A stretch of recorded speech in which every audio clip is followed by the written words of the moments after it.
स्पर्धा परीक्षा विद्यार्थ्यांशी संवाद आणि त्यानंतर रात्रीचा मुक्काम जो आहे देहरे येथील सभा, देहरेची सभा सायंकाळी होईल आणि ती सभा केल्यानंतर मग आम्ही राहुरीकडे कूच करू।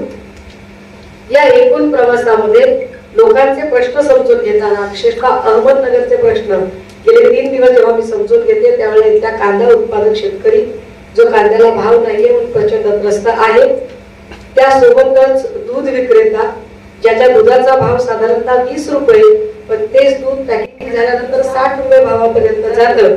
या सगळ्यांमध्ये जेव्हा आम्ही दूध विक्रेत्यांशी बोलतोय तेव्हा असं लक्षात येतं की दुधात होणारी प्रचंड प्रमाणातली भेसळ, म्हणजे आज दूध विक्रेत्यांनी सांगितलंय की तब्बल 67% भेसळ या दुधामध्ये आहे।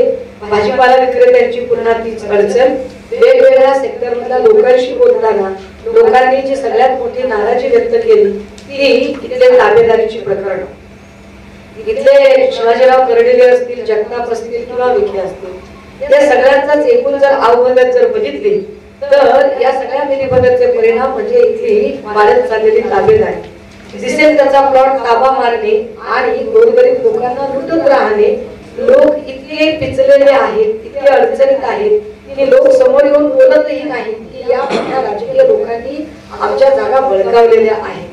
म्हणजे बुलढाण्यातला प्रॉब्लेम जेव्हा आम्ही बघतो त्यावेळेला लोणारचे लोक असे सांगतात की ताई 38 किलोमीटर अलीकडून समृद्धी महामार्ग गेला असता तर जागतिक पर्यटन केंद्र वाढलं असतं। आम्ही ज्यावेळेला वाशिम मध्ये जातो त्यावेळेला ते लोक कापूस उत्पादन आणि त्याच्याशी संबंधित प्रतिक्रियात्मक उद्योगांवर बोलतात, जेव्हा आम्ही हिंगोलीमध्ये पोहोचतो त्यावेळेला लोक हळद पिकाबद्दल बोलतात किंवा फार्मा इंडस्ट्रीचे विद्यार्थी आमच्याशी संवाद साधत असतात। जेव्हा आम्ही परभणीमध्ये येतो त्यावेळेला ऍग्रिकल्चरचे विद्यार्थी किंवा सोयाबीन उत्पादन यावरती लोक बोलत राहतात। काल परवाला आम्ही बीड मध्ये होतो तेव्हा बीड मध्ये लोक ऊसतोड कामगार आणि त्यांच्या प्रश्नांवर बोलत होते।